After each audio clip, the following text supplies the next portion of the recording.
క్రైస్తవ్యానికి పునాది ఏమిటై అంటే క్రీస్తు యొక్క పునరుత్థానం. ప్రియమైన దేవుని బిడ్డ, నీవిప్పుడు ఏ సమస్యలతో సతమతమవుతున్నావో, ఏ రోగముతో పీడించబడుతున్నావో, ఏ వేదనలో నీవు కృంగిపోతున్నావో, మరణ సంబంధమైన వేదనలు నీ చుట్టుముట్టి ఉన్నాయేమో, వాటిలో నీవు నలిగిపోతున్నావేమో, అవి నిన్ను బంధించి ఉంచలేవు.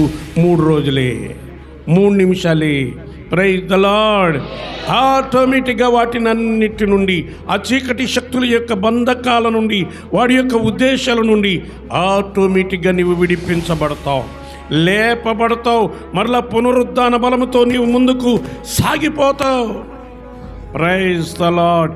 ఇది క్రైస్తవుల యొక్క నిరీక్షణ, ఇది పునరుద్ధాన యొక్క బలం, ఇది పునరుద్ధానపు శక్తి. ఈ పునరుద్ధానపు శక్తిని నమ్మినవాడు, ఈ పునరుద్ధానపు శక్తితో నింపబడిన వాడు దేనికి భయపడ్డు, దేనికి కంగారు పడ్డు, దేనికి కలవరపడ్డు, ఏం జరుగుద్దో అని గాబరాపడ్డు.